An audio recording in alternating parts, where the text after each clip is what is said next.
ये मेरा चचेरा भाई है रामदास काळे और मैं गणेश काळे। साहब 2 हफ्ते पहले मैं इसके घर गया था, लेकिन इसका घर बंद था और आज भी बंद है।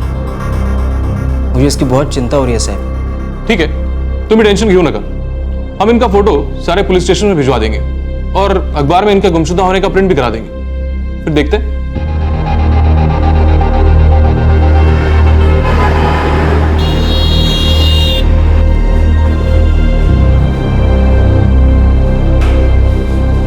निर्मला वाघ मेरी आई, वो प्रॉपर्टी के मामले को लेकर बहुत परेशान थी। आई और मेरे बाबा शिरीष वाघ दोनों अलग हो चुके हैं और प्रॉपर्टी को लेकर उन दोनों में काफी झगड़े भी होते रहते थे। कब से घर नहीं आई? 3 हफ्ते हो गए सर। कभी कभी वो अपने रिश्तेदारों के घर चली जाया करती है। आपने रिश्तेदारों की पूछताछ की? सबके यहाँ पूछ लिया, वो किसी रिश्तेदार के पास नहीं गई है। अब तो मुझे डर लग रहा है। हमें 2-3 दिन का वक्त दीजिए, हम इन्हें ढूंढने की पूरी कोशिश करते हैं। नासिक के पास सिन्नर में रहने वाले रामदास काले मई 2010 से लापता थे और पुणे की रहने वाली निर्मला वाघ नवंबर 2010 से लापता थी।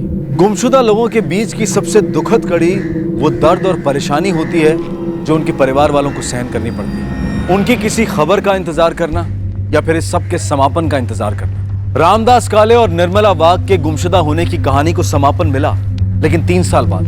पर यह समापन बहुत ही अजीब तरीके से मिला।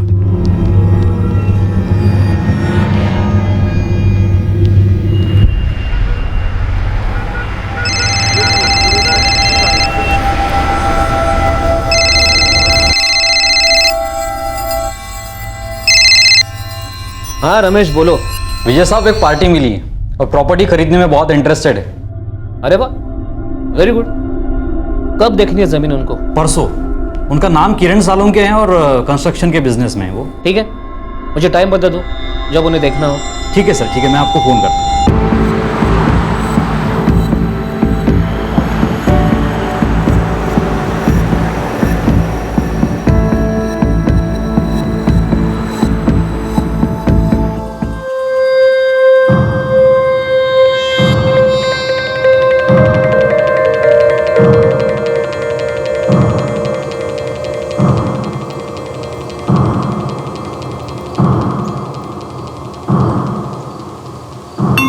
आगे सर बोलो।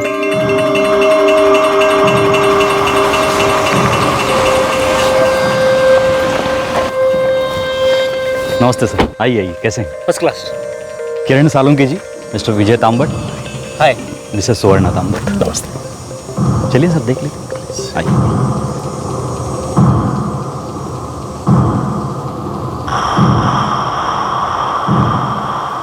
किरण जी, ये पूरा एरिया 3.5 एकड़ का है और एकदम प्राइम प्रॉपर्टी किरण जी, एकदम प्राइम।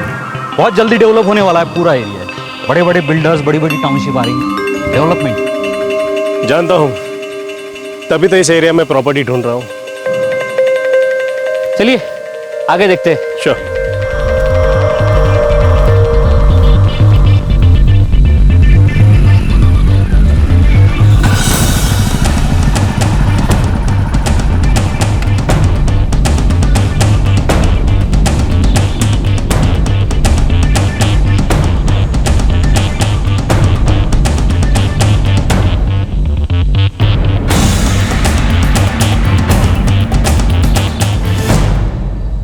ओके, प्लॉट मुझे पसंद आया, आगे डील की बात कर लेते हैं। ठीक है। रमेश, तू तो जानता ही है कि मेरा डेली का काम है, मुझे इसकी पूरी नॉलेज है। हाँ सर, मैं तो सिर्फ इतना कह रहा हूँ कि ये प्रॉपर्टी बहुत अच्छी है सर, आप इसे हाथ से जाने मत दीजिए। 1.5 करोड़, इससे ज़्यादा नहीं दे सकता। बस 2 का तो मार्केट रेट भी नहीं है। देखिए विजय जी, मैं कहता हूँ सौदा अच्छा, डील कर लेते। नहीं, इतना कम में नहीं। क्या बोलती हूँ सुवर्णा? हाँ हाँ, कम से कम 1,90,00,000 रुपए, इससे नीचे नहीं। वो तो किरण जी अच्छे आदमी लगते हैं, इसीलिए तो हमने ये रेट कम किया है, वरना इतने प्राइम एरिया में उन्हें 2 करोड़ में भी इतनी अच्छी प्रॉपर्टी नहीं मिलती थी। वो एरिया जल्दी डेवलप भी हो रहा है और इनफैक्ट उनके लिए तो ये बहुत ही फायदे का सौदा भी है। फायदे का सौदा है किरण जी, आप मानिए मेरी बात को, आपको इससे कम में इतनी अच्छी प्रॉपर्टी नहीं मिल सकती। 1,60,00,000 लास्ट ऑफर। रमेश, हमारा लास्ट ऑफर 1,75,00,000। अगर नहीं तो फिर ये डील नहीं हो पाएगी। Okay done. तो ठीक है किरण जी, जैसा कि आपसे बात हुई थी 60-40 का रेशो होगा। हाँ ठीक है, तो फिर सर टोकन दे दें? कल ही टोकन मनी एडवांस दे देते हैं। ये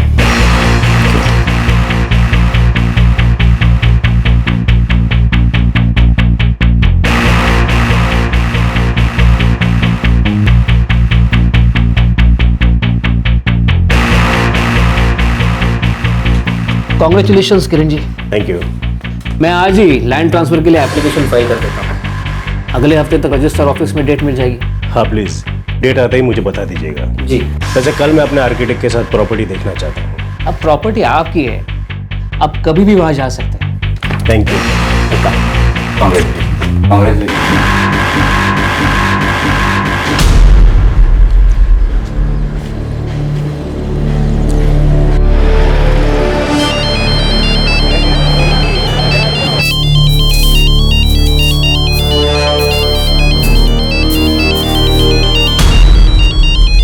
बाबा बाबा फोन।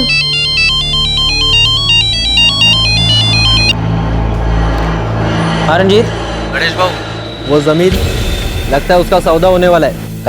हाँ गणेश बाबू, कुछ 5 दिन पहले मैंने खुद वहाँ कुछ लोगों को देखा और सतीश ने भी बताया कि वो जमीन का सौदा होने वाला है। तू एक काम कर, जल्दी से पता लगा और मुझे बता कि ये सौदा कौन कर रहा है, ठीक है? हाँ गणेश बाबू, फोन कर दो।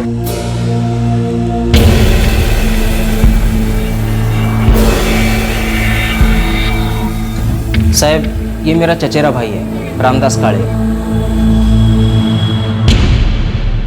अगले हफ्ते तक वो प्लान रेडी हो जाएगा ना? जी किरण जी।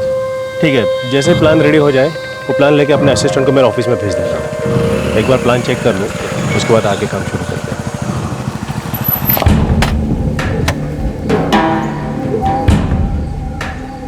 साहब, आप ये ज़मीन खरीद रहे हो? हाँ क्यों? किससे खरीद रहे हो? तुमसे मतलब? और तुम हो कौन? साहब, आप इस ज़मीन के बहुत ज़्यादा पैसे दे रहे होंगे, लेकिन बाद में अगर इसका कुछ लफड़ा हुआ फिर आप क्या करोगे? ये ज़मीन मैं विजय तामट से खरीद रहा हूँ। वो एक वकील है और ये ज़मीन उनकी पत्नी सुवर्णा के नाम पे है। नहीं साहब, ये प्लॉट रामदास काले के नाम पे। क्या? ये क्या बकवास कर रहे हो तुम? इस ज़मीन के पूरे पैसे दे चुका हूँ मैं। देखो साहब, हमारा काम था आपको बताना, आगे आप देखो, आपकी मर्जी।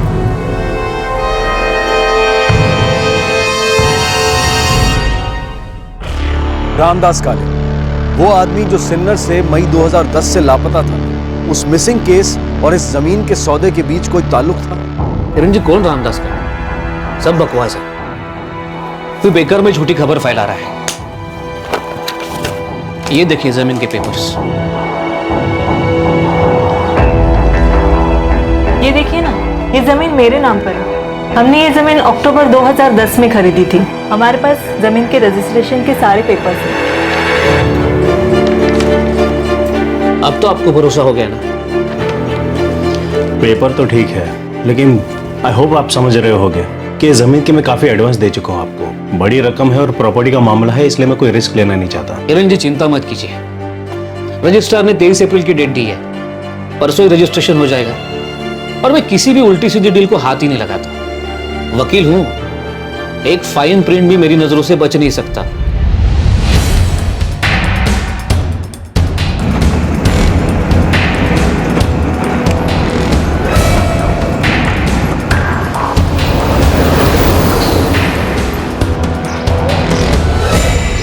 साहब, ये रामदास भाऊ, ये उनकी मिसिंग कंप्लेंट की कॉपी सिन्नर पुलिस स्टेशन से 2010 में मैंने ही कंप्लेंट लिखवाई थी। और ये इश्तिहार उनके लापता होने का। रामदास भाऊ मेरे चचेरे भाई हैं साहब।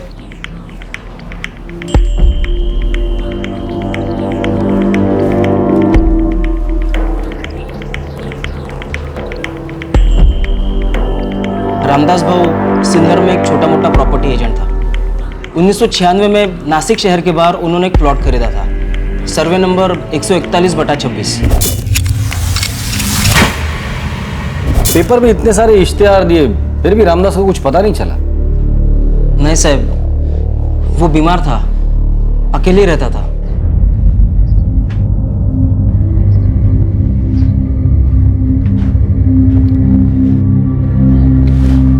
भाऊ क्यों जिद कर रहे हो? मेरे साथ पनवेल चलो। नहीं रे गणेश, मैं इधर ही ठीक है। भाऊ चलो मेरे साथ, अच्छे अस्पताल में इलाज करवाते हैं। मैं तो कहता हूँ ये जमीन बेच दो, इसी से अच्छा इलाज हो जाएगा। नहीं रे गणेश, उस जमीन के अलावा मेरे पास है क्या? देख, वो जमीन तो मैं तभी बेचूंगा जब मेरे पास कोई और चारा नहीं रहेगा। तू चिंता मत कर, मैं ठीक हूं।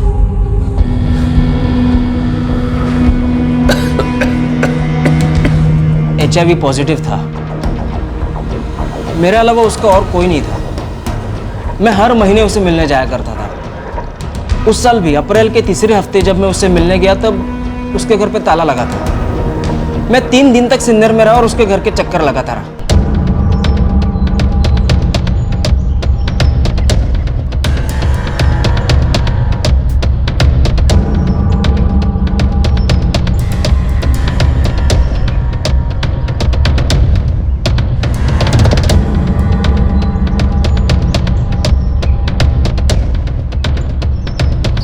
रामदास भाऊ को तो 2 हफ्ते से नहीं देखा। 2 हफ्ते से? हाँ।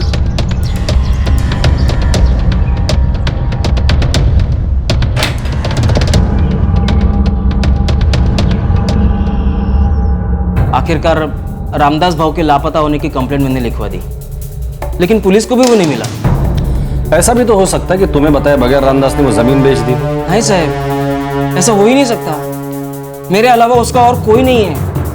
मुझे बताए बगैर इतना बड़ा सौदा वो कभी नहीं करता। जरूर उसके साथ कुछ हुआ है साहब। ठीक है, हम लोग पता लगाने की कोशिश करते हैं। रजिस्ट्रार के ऑफिस में लेटर भेजो। ये लैंड सर्वे नंबर 141/26 के बारे में पता करो। जी सर।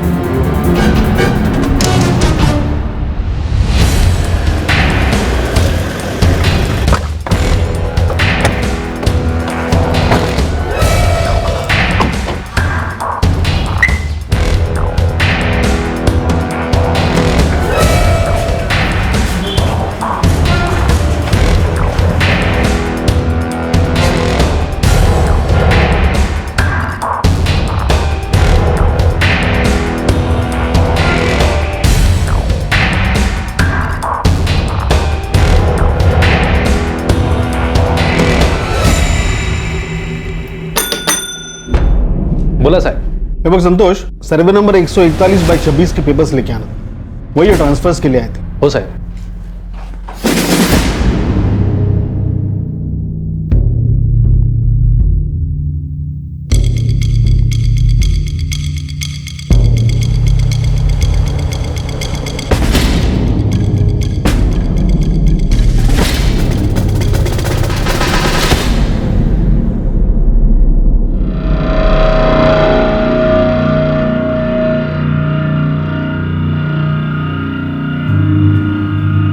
सुवर्ण तांबट तुमचं नाव आहे? जी जमीन आप ही के नाम? जी, मेरा नाम सुवर्णा तांबट है। मैं एक कंप्यूटर सॉफ्टवेयर कंपनी चलाती हूँ। तो मैडम, इसमें एक प्रॉब्लम। कैसी प्रॉब्लम? हे बघा ना, सुवर्णा तांबट के डेथ सर्टिफिकेट की कॉपी।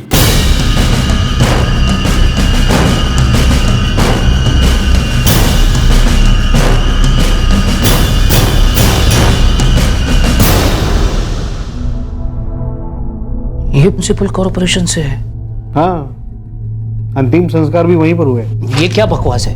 विजय जी, ये काय चाल रहा है? देखिए सर, मैं यहाँ आपके सामने बैठी हूँ तो ये मेरा डेथ सर्टिफिकेट कैसे हो सकता है? आप प्लीज इन प्रॉपर्टी के पेपर्स में ये फोटोग्राफ देखिए प्लीज।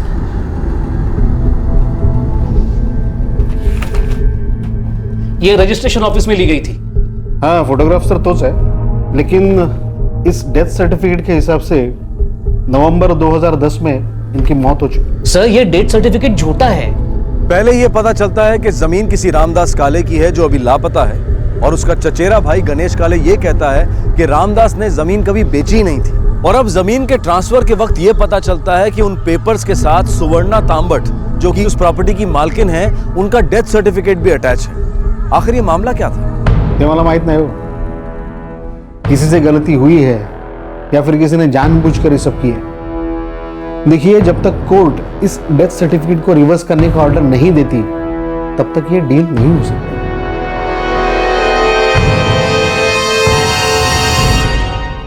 इस प्रॉपर्टी के साथ कुछ गड़बड़ हो रही है। आप मेरा एडवांस वापस दे दीजिए प्लीज। धीरज रखिए किरण जी, बहुत बड़ी प्रॉपर्टी है, देखिए जरूर कुछ गलती हुई है, वो डेथ सर्टिफिकेट झूठा है। मैं आपकी बात मानता हूँ, लेकिन इतनी प्रॉब्लम से जुड़ी प्रॉपर्टी खरीदना मुझे ठीक नहीं लग रहा है। देखिए, लेकिन कोई प्रॉब्लम है ही नहीं, ये जरूर किसी की चाल है।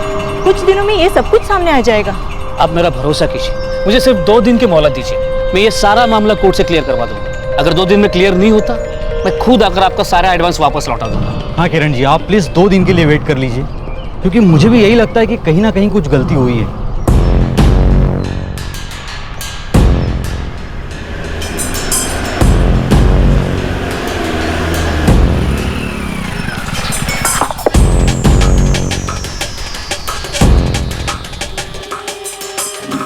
संतोष भाऊ, इस प्रॉपर्टी की डिटेल्स चाहिए। मंगेश भाऊ, मुझे 2 दिन का टाइम दे दो। अभी क्या है कि यहाँ पे बहुत सारा काम है। चलो मुझे 2 दिन के बाद भिजवा देना, लेकिन सारी जानकारी भिजवा देना। कुछ प्रॉपर्टी की ओनरशिप का लोचा है ये। ठीक है।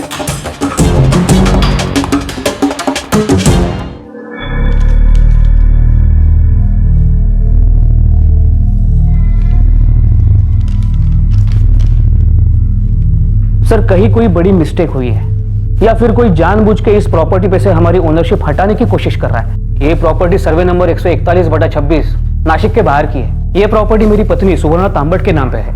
इसने जानबूझ के ये झूठा डेथ सर्टिफिकेट रजिस्टर ऑफिस के लैंड पेपर्स में डाल दिया है। ये कोई गलती नहीं है। मैं देख सकता हूँ कि सुवर्णा तांबट जिंदा है और लैंड पेपर्स पे भी इन्हीं की तस्वीर है और ये डेथ सर्टिफिकेट भी इन्हीं के नाम का है। और हाँ, ये नोटिफिकेशन भी किसी प्रॉपर ऑफिस से ही आया होगा, लेकिन यहाँ मुझे कोई गैर कानूनी काम के आसार नजर आ रहे हैं। कोर्ट इस डेथ सर्टिफिकेट को खारिज करती है और इस फ्रॉड केस की जांच के लिए पुलिस को आदेश देती है।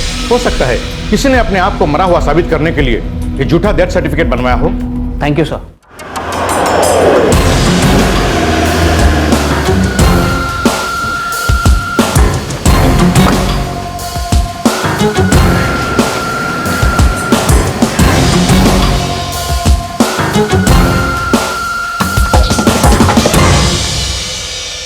म्युनिसिपल ऑफिस का सर्टिफिकेशन भी अटैच है।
ये रहा आपका बाकी का अमाउंट।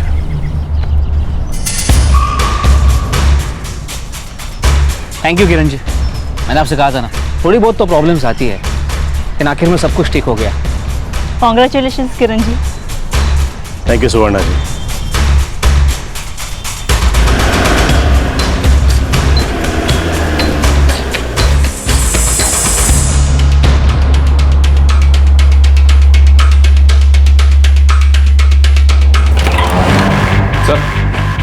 गणेश काड़े आए।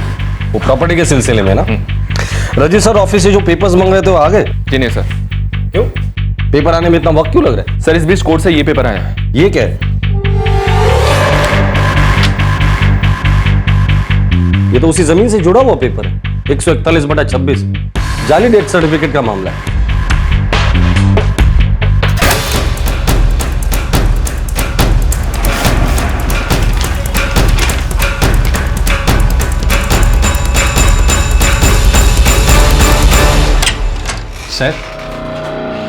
साहेब हे बघा, ये उसी 141/26 से जुड़ा कोई नया मसला है। अरे बाबा आता काय झालं नवीन आणि? साहब, पुलिस ने इस जमीन के पेपर्स मंगवाए हैं। उनका कहना है कि इस जमीन का मालिक कोई रामदास काळे है और उसके भाई गणेश काळे का कहना है कि रामदास ने कभी ये जमीन किसी को बेची नहीं थी। अरे काय चाललंय हे, हाँ? क्या हो रहा है? तुम एक काम करो, ये सारे डॉक्यूमेंट्स तुम पुलिस के पास भेज दो और उनसे कह दो कि सुवर्णा तांबट ने ये जमीन किरण साळुंके को बेच दी।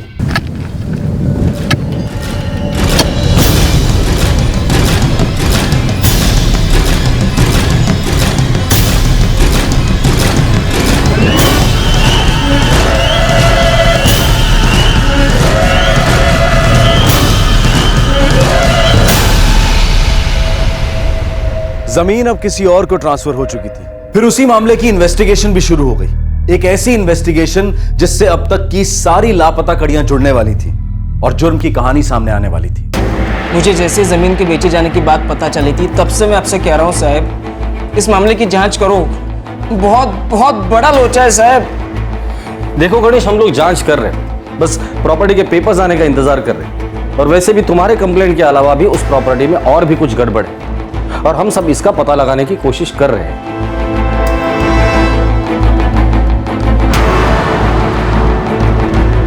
सर, ये ग्लोबलर कंस्ट्रक्शन नासिक के आसपास कई सारे कंस्ट्रक्शन प्रोजेक्ट से जुड़ा है। काफी जाना माना नाम है। और ये विजय तांबट कौन? विजय तांबट वकील है और उसकी पत्नी सुवर्णा तांबट खुद का बिजनेस चलाती है। उसकी एक सॉफ्टवेयर कंसल्टेंसी फर्म है। मेरी समझ में ये नहीं आ रहा है कि मैं रजिस्ट्रेशन ऑफिस के पेपर पे भरोसा करूं या इन सब बातों पर। यानी आपको पहले से ही पता था कि इस जमीन से कई पुराने मसले जुड़े हुए हैं? मसले का तो पता नहीं, लेकिन हाँ, जमीन खरीदते वक्त दो प्रॉब्लम सामने आई थी। एक तब जब दो लड़कों ने आके मुझे ये बताया कि ये जमीन कोई रामदास काळे के नाम पर है, और एक जाली डेथ सर्टिफिकेट का मामला सामने आया था। आपको इस जमीन के बारे में किसने बताया? रमेश कामत ने। वो एक रियल एस्टेट एजेंट है। साहब, हमको किसी भी डील के बारे में मार्केट से ही खबर मिलती है।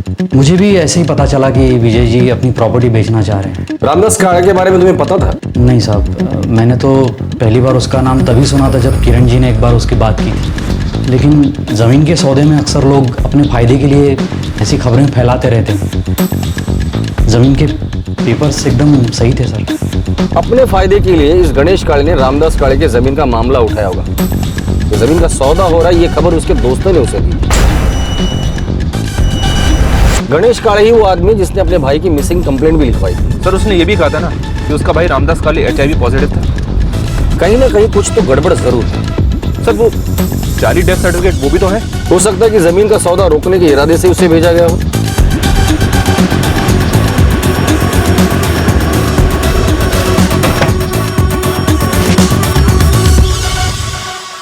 सर, साफ बात है, कोई हमसे पैसे निकलवाने की प्लानिंग कर रहा था।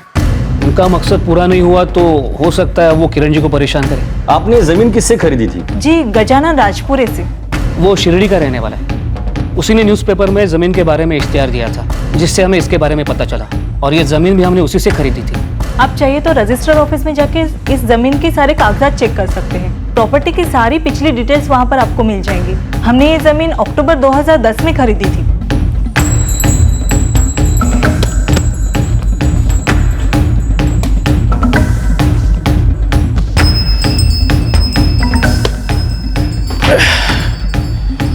ये प्रॉपर्टी को लेकर इतनी मगजमारी हो रही ना, एक के बाद एक लोचा चालू है।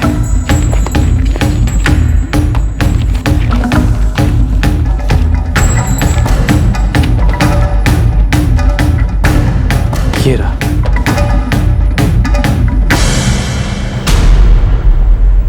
ग्लोबलर कंस्ट्रक्शन बड़ी कंस्ट्रक्शन कंपनी है भाऊ। और वो विजय तांबट वकील है। पुलिस कह रही है कि जमीन के सब कागजात भी सही हैं। देखते हैं, मैं पुलिस पर और दबाव बढ़ाता हूँ।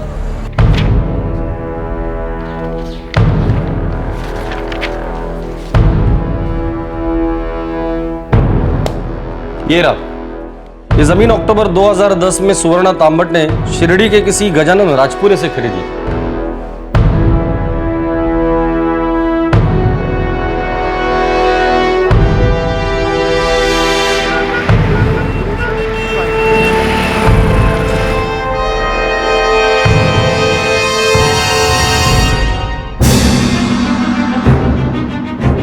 पद्मा हाँ मला नाशिकला जायचं आहे, थोड़ा काम है, देर हो जाएगी। क्यों, अब क्या काम है? तो बोला ना काम है, हर बात तेरे को बतानी पड़ेगी।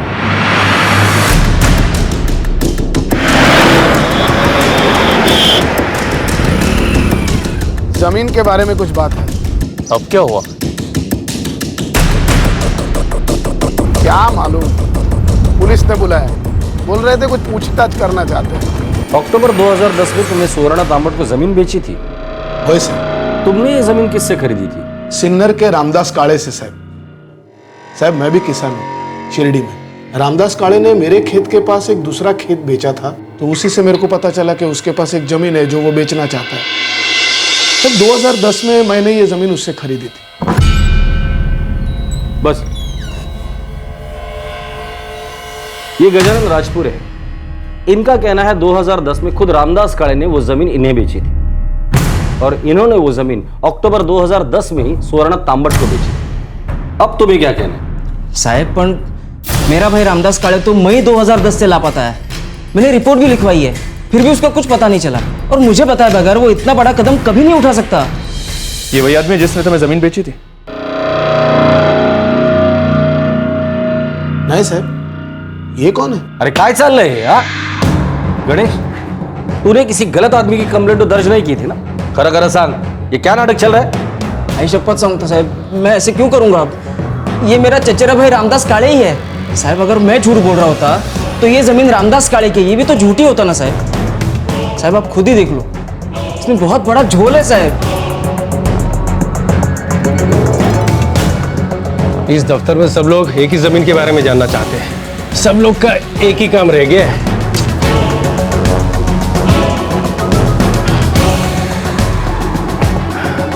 पता नहीं अब इसके आगे और अंदर कितना जाना पड़ेगा।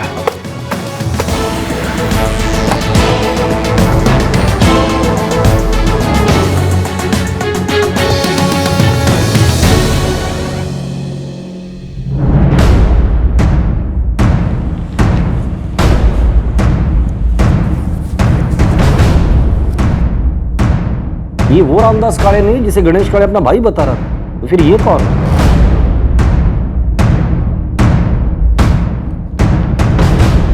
चेक की कॉपी, बैंक पासबुक, सारे पेपर्स हैं। यहाँ एड्रेस सिन्नर का लिखा हुआ है।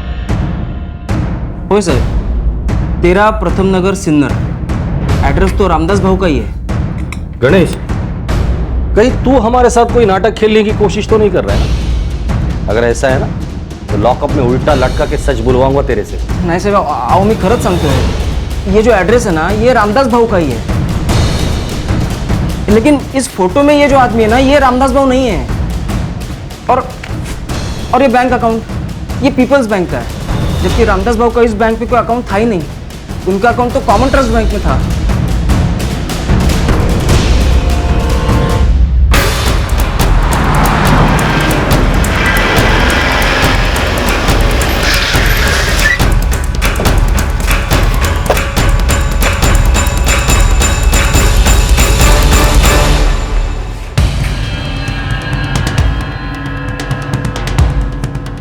सर रामदास काळे ने हमारे यहाँ जुलाई 2010 में अकाउंट खोला था। अकाउंट ओपन हुआ था जुलाई 2010 में और जमीन की डील हुई थी अगस्त 2010 में। सर हो सकता है ये अकाउंट सिर्फ इस डील के लिए खोला गया। मुझे इस अकाउंट के सारे पेपर्स चाहिए। Okay sir.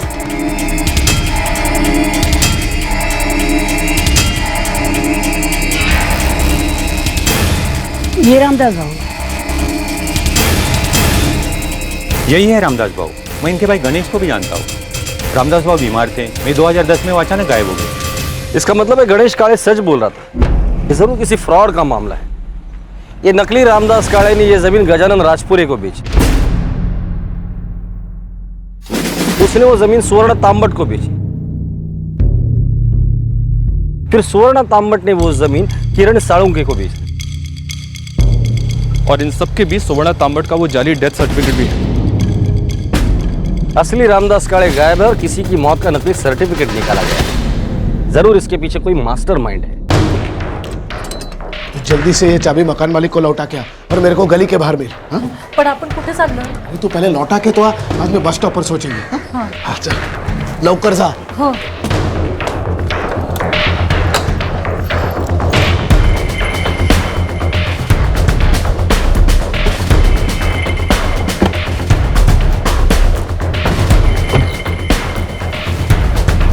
हम लोग कहाँ जा रहे हैं मम्मा? बेटा हम लोग एक नई जगह रहने जा रहे हैं। मतलब हम लोग वापस नहीं आएंगे? नहीं बेटा, तुम अब एक नए स्कूल जाओगे।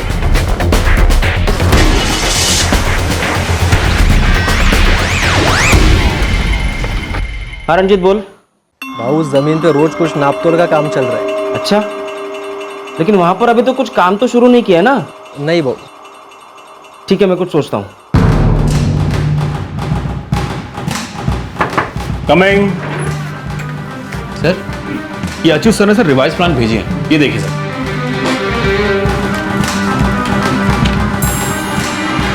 ये ऐसे ऐसे।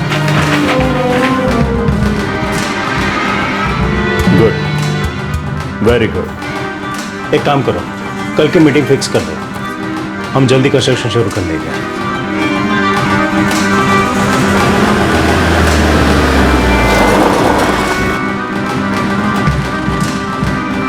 साहब, वो तीसरी गली में दूसरा घर अभी है घर पे? हाँ साहब। चलो।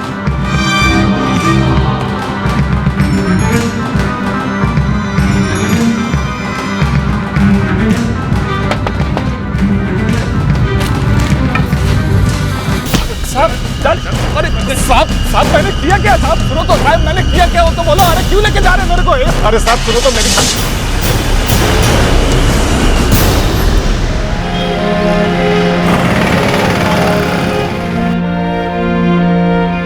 2 साल बीत चुके हैं, लेकिन अभी भी पुलिस को आई के बारे में कुछ भी पता नहीं चला।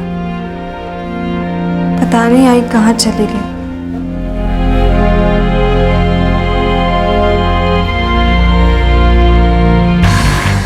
माझं नाव महेश राजपुरे है साहब। राजपुरे? गजानन राजपुरे का रिश्तेदार है क्या तू? ओए साहब, मैं उसका दूर का रिश्तेदार है। असली रामदास काळे कहाँ है? मालूम नहीं साहब, मेरे को तो नकली रामदास काळे बनने का पैसा मिला था। किसने दिया था पैसा? गजानन ने? ओए साहब, ये गजानन किसके लिए काम करता है? माहिती नहीं साहब, मेरे को नहीं मालूम। बस वो लोग ने मेरे को बोला था कि मेरे को कुछ नहीं होगा। वो कोई वकील साहब है, वो सब संभाल लेगा सर। वकील? कौन वकील? माहिती नहीं साहब, मेरे को कुछ नहीं मालूम सर। सर,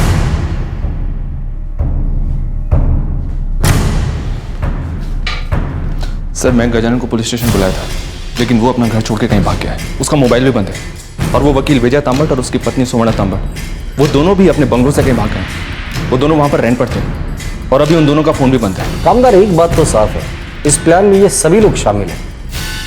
पर समझ में नहीं आ रहा ये मामला है क्या।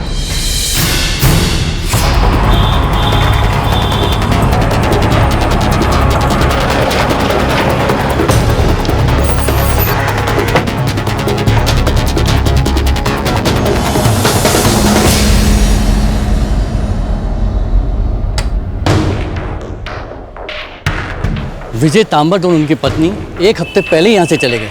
उठे गेले? कुछ बोल के गए कि कहाँ जा रहे? नहीं, कुछ नहीं बताया, सिर्फ बोले कि मैं यहाँ से शिफ्ट कर रहा हूँ। सब एक एक करके गायब हो रहे हैं। इसके पहले कि वो ब्रोकर रमेश कामत गायब हो जाए, पता करो कि वो है कहाँ। साहब मुझे कुछ नहीं पता साहब। रातों रात कहाँ गायब हो गए? ब्रोकर हो ना तुम उनके, कुछ तो बताया होगा। साहब मैं झूठ नहीं बोल रहा हूँ। मुझे तो ये भी नहीं पता कि ये लोग शहर छोड़ के जाने वाले। शायद कोर्ट में किसी को मालूम हो कि कहाँ गए हैं। छोटा मोटा वकील था साहब, अभी फिलहाल कोई केस भी लिस्टेड नहीं है उसके नाम। वैसे पहले वो पूना में काम करता था। अच्छा, अगर उसने कहीं और काम करना शुरू किया होगा तो खबर मिल सकती है उसके बारे में? आप नोटिस भेज दीजिए, मैं उसे सर्कुलेट करवा दूंगा। मैंने बस ये जमीन खरीदी है उनसे, बाकी उन लोगों से मेरा कोई लेना देना नहीं है। अच्छा, सौदे के बाद भी उन्होंने कभी कांटेक्ट किया आपसे? नहीं, कभी नहीं। एक्चुअली सर मेरा सर घूम रहा है। जब से वो जमीन खरीदी है, एक के बाद एक लफड़ा हो ही रहा है। साहब मैं तो पहले से बोल रहा था, बड़ा झोल है। रामदास बाबू हमेशा कहता था बहुत ज्यादा मुश्किल आएगी तभी वो जमीन बेचेगा।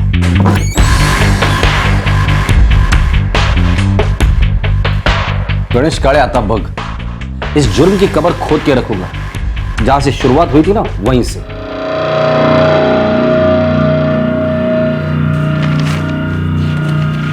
गजानन राजपुरे ने अपने रिश्तेदार महेश राजपुरे का इस्तेमाल करके ये डील करवाई।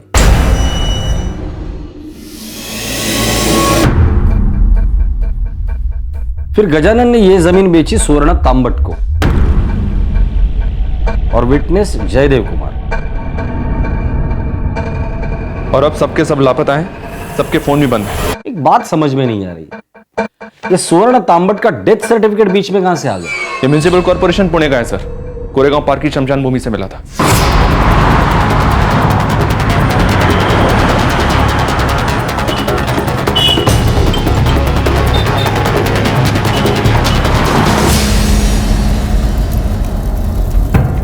एक मिनट सर।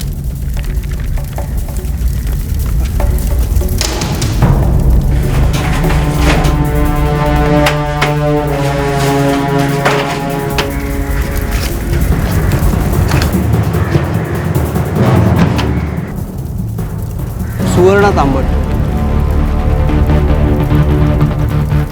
सुवर्ण विजय तांबट 123 विद्या कॉलोनी कोथरूड पुणे। सर इस अंतिम संस्कार का भी एक गवाह है, योगेश यादव। मतलब सच में किसी का तो अंतिम संस्कार हुआ है। ये केस जितना दिखता है उससे कई ज्यादा गहरा और सीरियस है। ये केस अब और भी गहरा होता जा रहा था। विजय तांबट की पत्नी सुवर्णा तांबट के नाम पर एक औरत का अंतिम संस्कार किया गया था और दूसरी तरफ था रामदास काले, जो अब भी गुमशुदा था। जमीन हड़पने के इस मामले के साथ साथ अब एक मर्डर का केस भी सामने आ रहा था।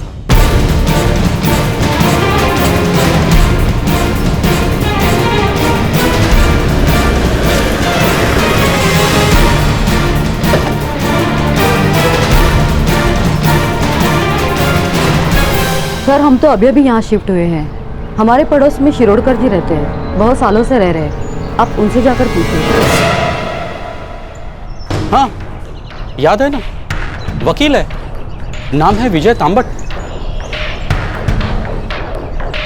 हाँ यही है विजय तांबट। उनकी पत्नी की डेथ हुई, उसके बाद चले गए यहाँ से। क्या यही है उनकी पत्नी? हाँ यही है सुवर्णा, लेकिन अब बेचारी इस दुनिया में नहीं रही। मौत कैसे हुई थी उनकी? हार्ट अटैक हुआ था सब, मुझे याद है।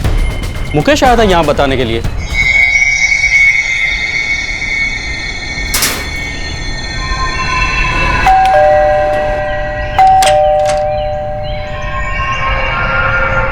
सुन के शौक लगा साहब, वो 40-42 साल की होगी।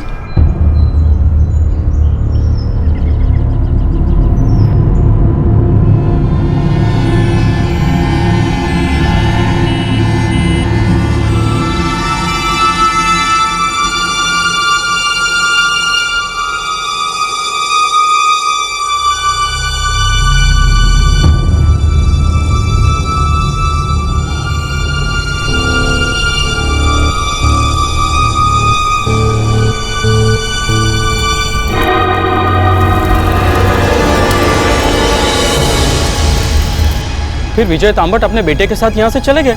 उनका एक बेटा भी था? हाँ, हालांकि तब वो यहाँ नहीं था जब उसकी माँ की मौत हुई। उस वक्त कहाँ था वो? पता नहीं साहब, लेकिन आप ये सब क्यों पूछ रहे हैं? हुआ क्या है? शिरोडकर जी सुवर्णा तांबट जिंदा है, तो हम ये सोच रहे हैं कि अगर सुवर्णा तांबट जिंदा है तो उस दिन किसकी लाश का अंतिम संस्कार किया था? क्या बात कर रहे हैं साहब? हाँ गोविंद बोल, कोई खबर? साहब वो जयदेव कुमार यहीं है। नासिक में? हो साहब, एक चोल में रहता है, मैंने उस पर नजर रखी है साहब। बात समझ में नहीं आ रही, कोई वकील अपने बीवी को मरा हुआ क्यों साबित करना चाहता है? कोई लफड़ा होगा सर, जिस पे पर्दा डालने के लिए सारा नाटक किया होगा। और फिर डेटाबेस से वो डेथ सर्टिफिकेट सब जगह सर्कुलेट हुआ होगा। वही नासिक के रजिस्ट्रार ऑफिस गया जहाँ सुवर्ण तांबट के नाम पे जमीन। इस सुवर्ण तांबट की डिटेल कुंडली निकालो, जरूर कुछ तो चक्कर है, तभी तो उसके नाम का जाली डेथ सर्टिफिकेट बनवाया है।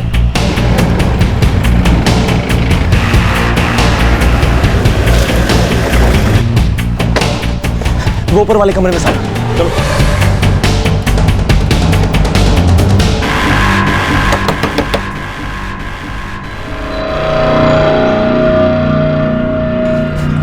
जयदेव, जयदेव रोक, पीछे से पकड़ो उसे।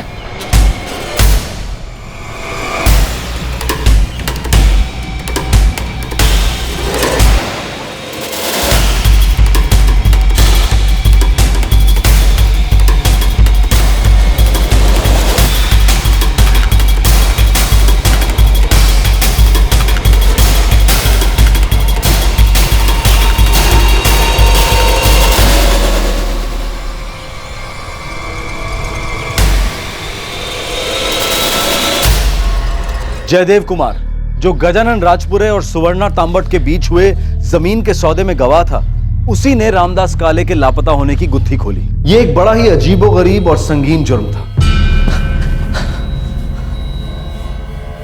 अभी अगर तूने नौटंकी की और बोला कि तुझे कुछ नहीं पता, तो मैं कुछ नहीं बोलूंगा, फिर ये बोलेगा। साहब मैं सब सच बताता है साहब। जब तक तू सच बोलेगा तब तक मेरा डंडा चुप रहेगा, वरना साहब मैं बताता हूँ साहब। साहब ये गजानन और रामदास काले दोस्त थे। रामदास ने उससे 3 लाख रुपया कर्जा लिया था साहब।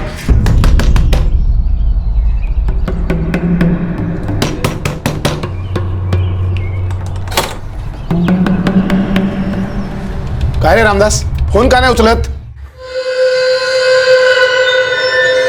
भाऊ बैलेंस नहीं है फोन मध्ये भाऊ। अरे येड़ा समझला इसका मला? इनकमिंग के लिए कौन सा बैलेंस लगता है रे? मैं क्या बोलूं क्या करूं भाऊ? मेरा पैसा लौटा दे बस, मेरे को और कुछ नहीं चाहिए। भाऊ तुमको तो पता ही है मेरे को कौन सा रोग लगा है। इलाज के लिए पैसा पानी की तरह जा रहा है भाऊ। सारा काम धाम ठप है। प्रॉपर्टी के लिए भी कोई नया काम किए कितना दिन हो गया भाऊ। बहुत कमजोर हो गया हूँ भाऊ। हे भग रामदास, तेरी हालत में तरस खाकर मैंने तेरी मदद की थी। अरे 3 लाख रुपए कोई छोटी मोटी रकम नहीं है। और मैं कोई धन्ना सेठ नहीं हूँ। मेरा घर है, मेरा परिवार है, और वो जो लेनदार मेरे घर पे आते हैं उनको क्या दूं मैं? थोड़ा और टाइम दे दो भाऊ। नहीं, अभी और नहीं। तू तेरी जमीन बेच डाल और मेरा कर्जा चुका दे बस। भाऊ मेरे अंदर अगर ताकत होती ना तो कब का जमीन बेच दिया होता। डॉक्टरों का चक्कर काटने से फुर्सत मिले तब तो ग्राहक ढूंढो जमीन बेचने का। भाऊ मुझे 6 महीने का और टाइम दे दो। डॉक्टर ने बोला है मैं 6 महीने में ठीक हो जाऊंगा। इतना टाइम मैं नहीं दे सकता। मेरे को जल्दी में जल्दी मेरा पैसा वापस चाहिए बस।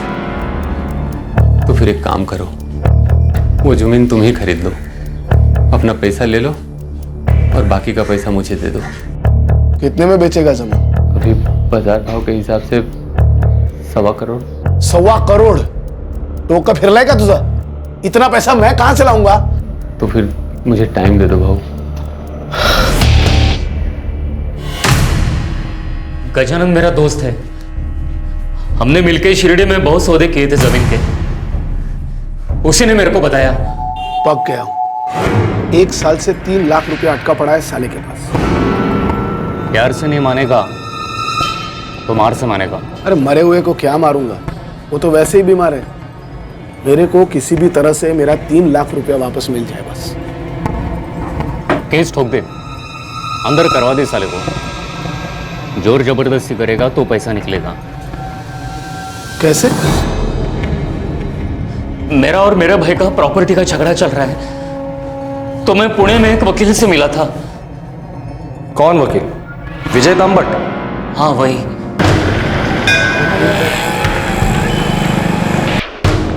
क्या रेट बोला है प्रॉपर्टी का उसने? 1 करोड़ के ऊपर बोल रहा है। जगह बहुत बड़ी है, पर मेरे को उससे क्या, मेरे को सिर्फ मेरा 3 लाख रुपया चाहिए बस। उस पर धोखाधड़ी का केस ठोक सकते हैं। केस कोर्ट में तो पहुंचेगा, लेकिन उसकी बीमारी ऐसी है कोर्ट उस पर तरस खाएगी। केस कोर्ट में खिंचता रहेगा। अगर इस बीच वो ऊपर चला गया तो नीचे केस बंद। तुम्हारा तो पैसा गया, मेरी फीस भी देनी पड़ेगी, तुम्हारा डबल नुकसान। तो मैं क्या करूं? मुझे किसी भी तरह से मेरे 3 लाख रुपए दिलवा दीजिए बस। एक काम कर सकते हो, पैसा भी ज्यादा मिलेगा, लेकिन ऊपर का जो भी बनेगा वो मेरा। कैसे? तो ये सारा प्लान विजय तांबट का था? हाँ साहब।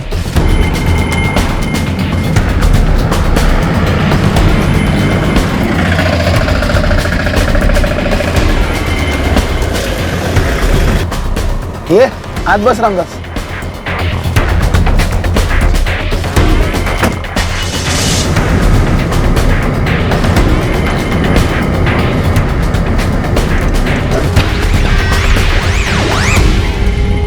गजानन भाऊ, हम लोग कहाँ जा रहे हैं?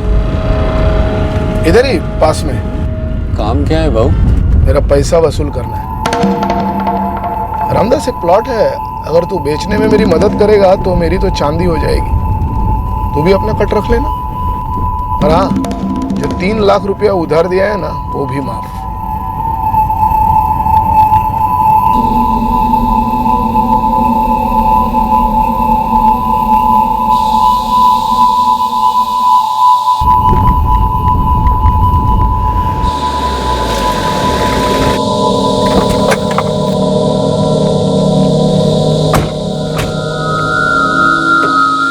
ये बाहर ही।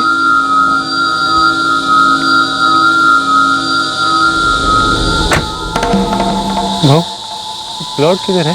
वो उधर एकदम छान प्लॉट है।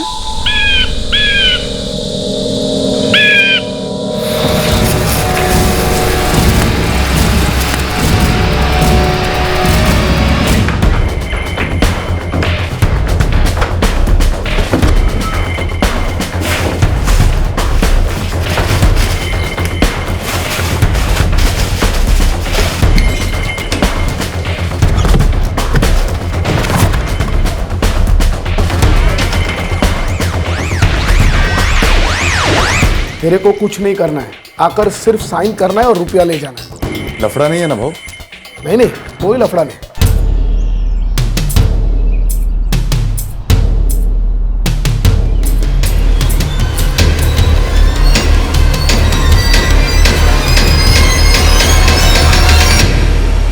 इसके लिए रामदास काळे के नाम का बैंक अकाउंट खोलना होगा। उसी नाम की आईडी की जरूरत पड़ेगी प्लॉट के सौदे के टाइम।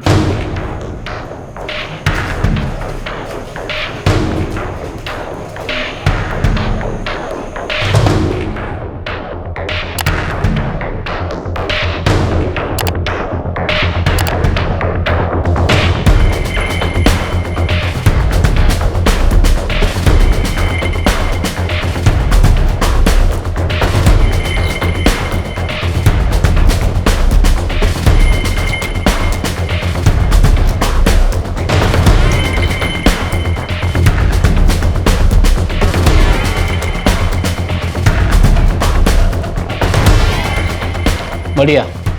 अब अगला प्लान, 2 महीने के बाद ये प्लॉट तुम मेरी पत्नी सुवर्णा को भेज दो और तुम्हें 15 लाख रुपए दूंगा, जो तुम आपस में बांट लेना।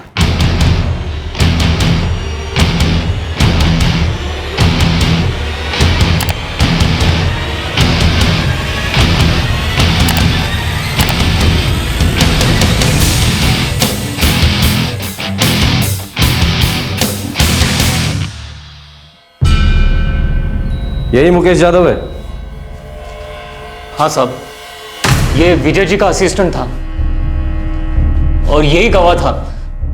मैं तो बस सुवर्णा जी और गजानन के बीच के सौदे का गवाह था साहब। विजय तांबट ने अपनी पत्नी सुवर्ण तांबट का जाली डेथ सर्टिफिकेट बनाने के लिए किसका खून किया? मला माहित नाही साहेब, मैं तो बस इस सौदे में उसके साथ था। गजानन कुठे है? गजानन कहाँ है? साहब ये इधर नाशिक में। सांगा तर खरं. अरे साहेब गेलाय काय मी? अरे मैंने क्या हुआ क्या है लेकिन? काय झालं हो? हे का घेऊन चालले तुम्हाला?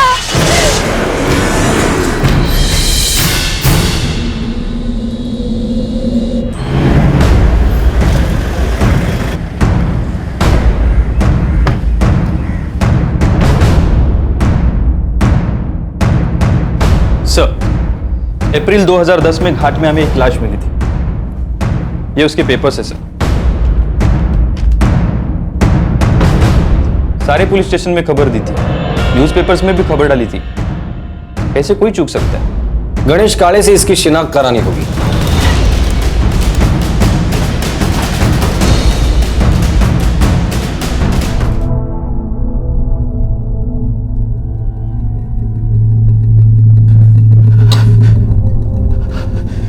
ओ साहब, यही है मेरा भाई रामदास काळे। अप्रैल 2010 में गजानन राजपुरे और जयदेव कुमार ने इसकी हत्या कर दी थी। तुम सही कह रहे थे, उन्हीं लोगों ने इसकी जमीन हत्या कर उसे बेच दिया था।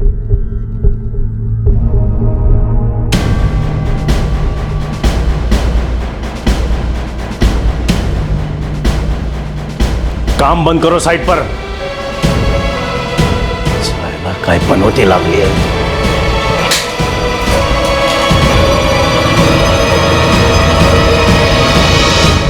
विजय तांबट एक वकील ही इस पूरे खेल का मास्टरमाइंड था।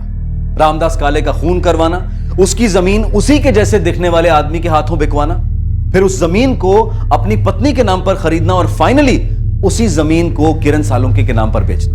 यह सब कुछ विजय तांबट ने ही प्लान किया था। लेकिन अब भी एक रहस्य खुलना बाकी था। वो औरत जिसका स्वर्णा के नाम पर अंतिम संस्कार किया गया था, वो आखिर कौन थी?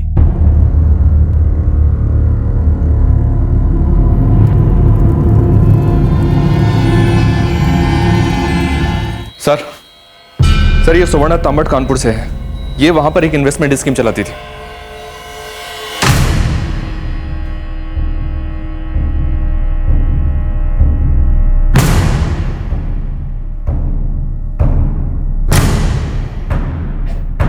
दो 2009 में स्कीम का भंडा फूट गया, पुलिस को उसकी तलाश थी।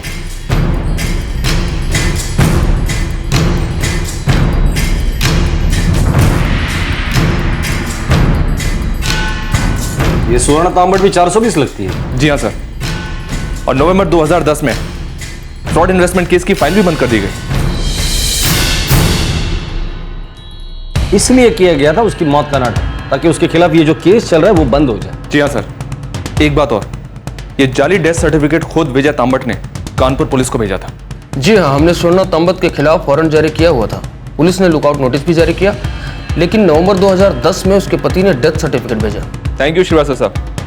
अगर हमें कुछ और डिटेल्स की जरूरत हुई तो मैं आपको दोबारा फोन करूंगा। सारा प्लान उसने बनाया, गजानन को रामदास का खून करने के लिए भड़काया ताकि उसकी जमीन पे वो कब्जा कर सके, और खुद की बीवी का क्रिमिनल केस बंद करवाने के लिए भी उसने किसी के मर्डर का प्लान किया होगा। और जो उसने पुणे में किया होगा, हो सकता कि वो भी कोई गुमशुदा औरत हो।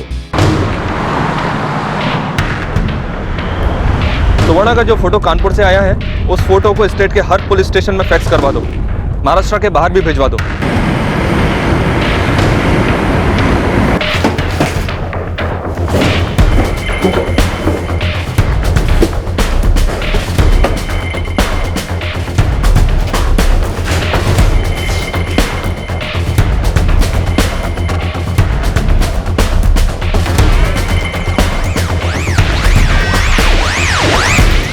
सर, ये 2010 का केस है जो अभी तक अनसॉल्व है।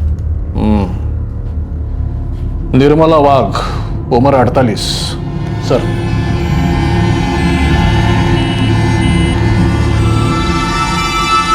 निर्मला वाघ मेरी आई, वो प्रॉपर्टी के मामले को लेकर बहुत परेशान थी। ये मिसिंग कंप्लेंट उसकी बेटी शालिनी ने फाइल की थी।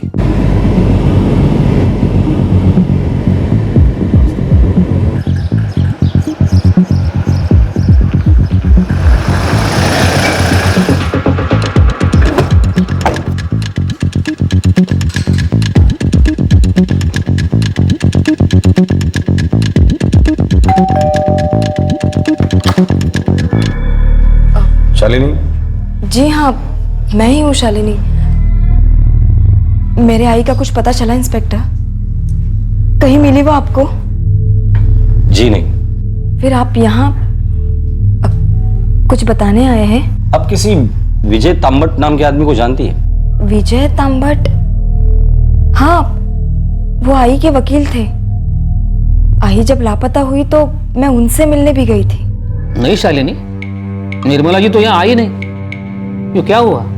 वो एक हफ्ते से घर नहीं आई है, किसी रिश्तेदार के यहाँ भी नहीं है। पता नहीं आई कहाँ चली गई। मुझे भी नहीं पता, क्योंकि आखिरी बार जब मैं उनसे मिला था तब मैंने उनसे तुम्हारे बाबा यानी उनके एक्स हस्बैंड से आउट ऑफ कोर्ट सेटलमेंट की बात की थी, लेकिन उसके बाद वापस वो आई नहीं। ये 20 नवंबर की बात है। 21 नवंबर को मैंने पुलिस में मिसिंग कंप्लेंट फाइल की। उन्होंने मेरे बाबा को भी बुलाया था आई के बारे में पूछताछ के लिए। क्या हुआ मेरे आई के साथ? आप ये अचानक विजय तांबट के बारे में क्यों पूछ रहे हैं? हम सिर्फ ये जानने की कोशिश करें कि विजय तांबट और तुम्हारे आई के बीच क्या संबंध थे। मतलब?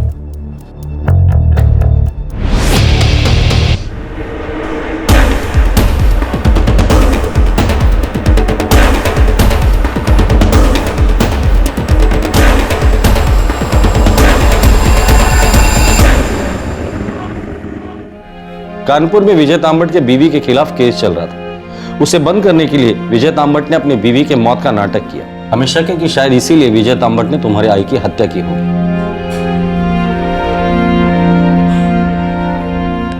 और मैं सारे वक्त अपने बाबा को ही गुनहगार मानती रही।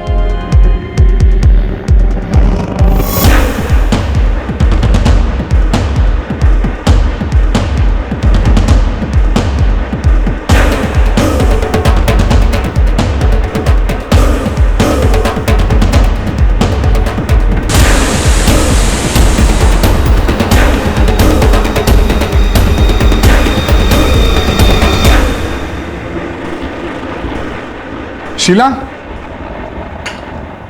शीला, क्या हुआ?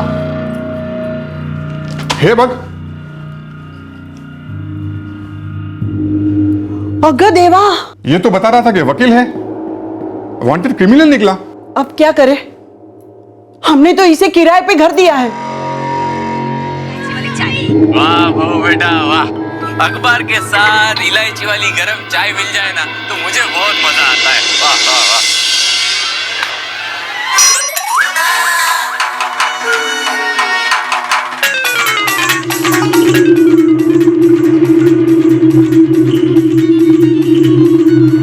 इलायची वाली चाय अगर कोई मुझ पर गिरा दे तो मुझे बहुत बुरा लगता है। सुवर्ण, ये देखो। सॉरी, सब लोग ने जानबूझकर नहीं किया। तो क्यों किया? क्योंकि आपने कहा। मैंने कब कहा? दादाजी, आपने तो कहा था ना कि घर में खेलो, बाहर मत जाओ। विजय, अब हम कहाँ जाएंगे?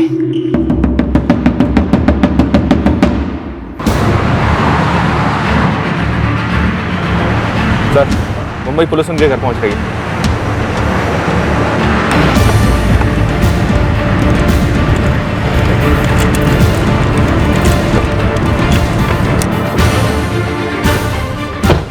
सर, मैं रमाकांत देसाई हूँ।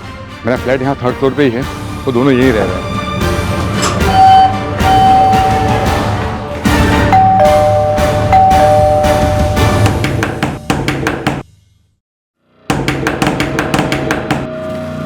विजय, बाहर पुलिस है। उसका डर था वही हो गया।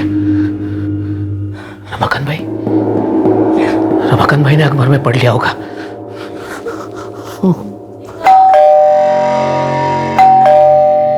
क्या हुआ मम्मी? आप दरवाजा क्यों नहीं खोल रहे हो? कौन है बाहर?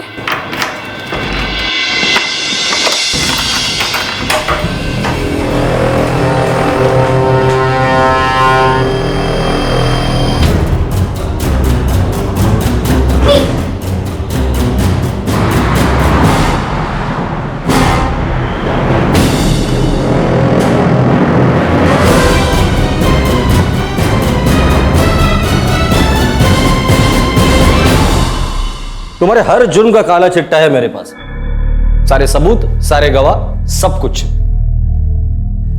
रामदास काळे, इसका खून करके इसकी जमीन हथियाने का प्लान तुम्हारा था। गजानन और जयदेव को यह प्लान तुमने समझाया था। हमें शक है कि जिस औरत का तुमने अपनी बीवी के नाम पे अंतिम संस्कार किया था, उसका खून भी तुम्ही ने किया है। निर्मला वाघ, कुछ याद आया?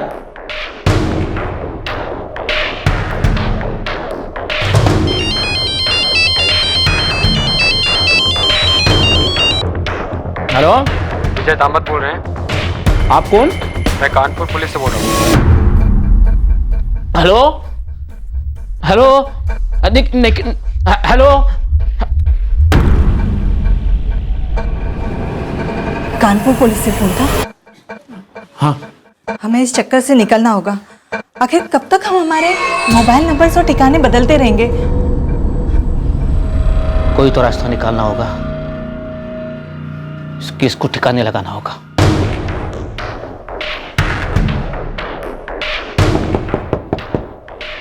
आमीन। अरे निर्मला जी, आइए। विजय जी, और कितना समय लगेगा केस को दर्ज कराने के लिए? निर्मला जी देखिए, आखिर वो आपके पति थे। मेरी सलाह तो ये होगी कि आप दोनों कोर्ट के बाहर समझौता कर लो। नहीं करना है मुझे उससे समझौता। वो मुझे फूटी कौड़ी नहीं देगा।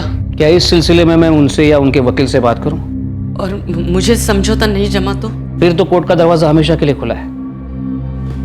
लेकिन मेरा मानना ऐसा है कि पहले हमें कानूनी चक्कर से हटकर कोशिश करनी चाहिए। अगर नहीं कुछ हुआ तो करेंगे तैयारी कोर्ट का दरवाजा खटखटाने की।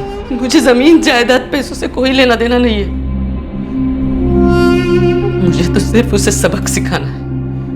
मेरी जिंदगी हराम कर दी है उसने मेरी जिंदगी को इस हद तक बर्बाद कर दिया है कि कभी कभी सोचती हूँ कि मैं जिंदा हूं तो किस लिए। लेकिन मुझे जिंदा रहना है तो सिर्फ सबक सिखाने के लिए। ठीक है, हम अगले हफ्ते मिलते हैं। तब तक मैं आपके पति या उनके वकील से मीटिंग करने की कोशिश करता हूं। और जमता है तो ठीक है, ये तो कोर्ट जाएंगे।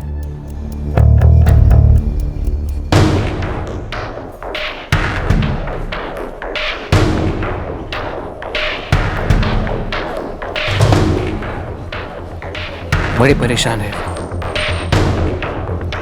कई दिनों तक घर पर नहीं जाती, भटकती रहती है। एक बेटी है उसकी जो खबर रखती है, नहीं तो उसका दुनिया में कोई भी नहीं। अगर उसकी बेटी को पता चल गया तो? नहीं पता चलेगा। रामदास काळे के बारे में अब तक पता चला, बस एक ही झटके में तुम्हारे खिलाफ सारे केस रफा दफा हो जाएंगे।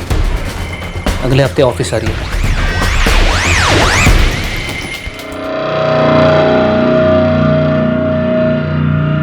सर, मौत की वजह हार्ट अटैक लिखी हुई है।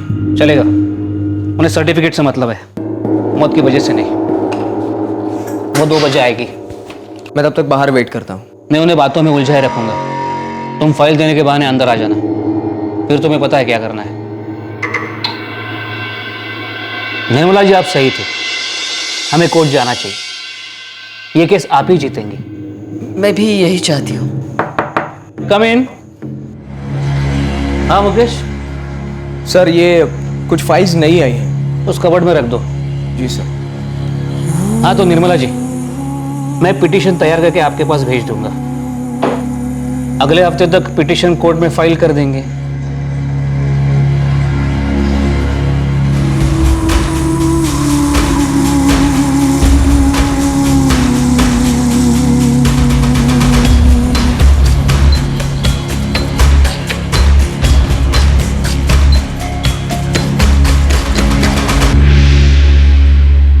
स्ट्रेंज, आप एक वकील हो और आप भी एक पढ़ी लिखी औरत हो, इसके बावजूद आप दोनों ने जुर्म का रास्ता अपना लिया। खुद के ऐशो आराम के लिए धोखाधड़ी और खून करने से भी बाज नहीं आए। एक बच्चे के मां बाप हो तुम दोनों।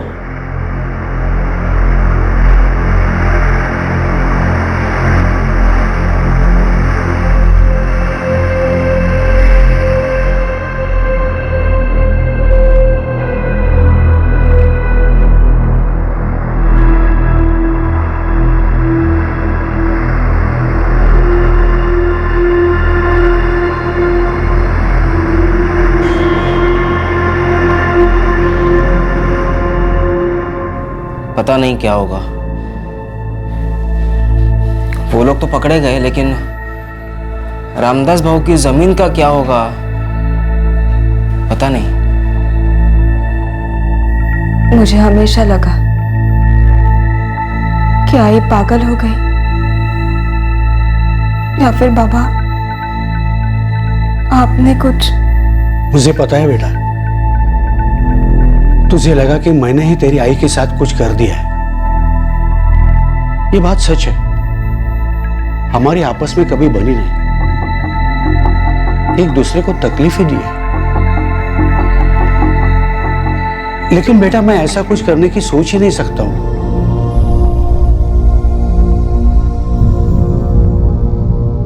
मैंने तो कभी सपने में भी नहीं सोचा था कि ये वकील और उसकी बीवी इतने बड़े अपराधी और खूनी निकलेंगे। कितने शरीफ लगते थे। पनवाती का घड़ा साबित हुई है जमीन। जब से खरीदी है, एक के बाद एक अड़चन ही अड़चन। जमीन नहीं, सरदर्द खरीदा है, सरदर्द। गजानन और जयदेव को आईपीसी की धारा 302 के तहत हत्या के लिए, 420 के तहत धोखाधड़ी के लिए और 471 के तहत नकली दस्तावेज इस्तेमाल करने के लिए बुक किया गया है। विजय तांबट और स्वर्णा तांबट पर आईपीसी की धारा 302 के तहत हत्या के लिए, 120 बी के तहत गैर कानूनी साजिश के लिए, 201 के तहत सबूत मिटाने के लिए, 419 के तहत किसी और के नाम पर धोखाधड़ी करने, 420 के तहत धोखाधड़ी करने और 471 के तहत नकली दस्तावेज इस्तेमाल करने के आरोप लगाए गए। सभी मुजरिम इस वक्त न्यायिक हिरासत में। 2 गुमशुदा लोग, रामदास काले और निर्मला वाघ, एक का खून उसकी जमीन हड़पने के लिए किया गया और दूसरे को एक जाली डेथ सर्टिफिकेट का फ्रॉड करने के लिए मार डाला गया। अगर गणेश काले अपने भाई रामदास काले की फिक्र में उसकी जमीन पर लगातार नजर नहीं रखता पुलिस को इस जालसाजी के बारे में ना बताता तो ये जुर्म कभी सामने ही नहीं आता। और विजय और सुवर्णा तांबट न जाने कितने लोगों को ऐसे ही अपना शिकार बनाते रहते हैं। इस केस से जो बात सामने आती है वो ये है कि किसी और की पहचान को अपना बनाना, फेक आइडेंटिटी बनाना कितना आसान है। फर्जी दस्तावेज के इस्तेमाल से करोड़ों की जमीन हथियाना कितना आसान है। यहाँ तक कि एक मुजरिम के लिए किसी का नकली डेथ सर्टिफिकेट बनवाना भी कोई मुश्किल काम नहीं है। इसका एक जीता जागता उदाहरण है आधार कार्ड, जिसके लिए सुप्रीम कोर्ट साफ तौर पर कह चुका है कि वो एक अनिवार्य पहचान पत्र नहीं है, क्योंकि ये पता होने के बावजूद भी कि उसके लिए बायोमेट्रिक्स और बहुत मिनट डिटेलिंग की जरूरत है, लोगों का आधार कार्ड बनाने की पूरी प्रक्रिया में काफी सारी लापरवाहियां बरती गई थी। बहुत सी रोजगार गारंटी योजनाओं में ऐसे फर्जी पहचान पत्र का इस्तेमाल करके बहुत से लोग सरकारी पैसा लूट लेते हैं। यहाँ तक कि उन लोगों की पहचान भी इस्तेमाल की जा रही है जो अब इस दुनिया में नहीं रहे। सारे नियम कानून, सारी प्रक्रिया अपनी जगह सही है, हमें सिर्फ उसे मजबूत और कड़ा बनाने की जरूरत है। हमारे देश की इतनी बड़ी आबादी होने के हिसाब से सभी लोगों की जानकारी जमा करना और उसे मेंटेन करना कोई आसान काम नहीं है, लेकिन ये नामुमकिन भी नहीं है। हम जो तरीके अपनाते हैं उसकी वजह से पूरी क्रिया अनियमित रहती है, क्योंकि पब्लिक सिस्टम के सभी क्षेत्रों को घोटालों और घूसखोरी ने इतना दूषित कर दिया है कि ये समझ में नहीं आता है कि ये अनियमित क्रिया अनजाने में बढ़ रही है या फिर जानबूझकर बढ़ाई जा रही है। झूठी आइडेंटिटी के साथ बोगस वोटिंग करना और करने के लिए प्रोत्साहित करना भी जुर्म है। अगले हफ्ते एक नए जुर्म, एक नए केस को लेकर हम फिर से हाजिर होंगे क्राइम पेट्रोल दस्तक में। तब तक अपना ख्याल रखें, सुरक्षित रहें और याद रखें, हम जुर्म को छिपाने की कितनी भी कोशिश क्यों ना करें, लेकिन जुर्म अपने कुछ निशान छोड़ ही जाता है। जय। इस तरह के और भी एपिसोड देखने के लिए हमारे चैनल को सब्सक्राइब करें और बेल आइकन दबाना ना भूलें।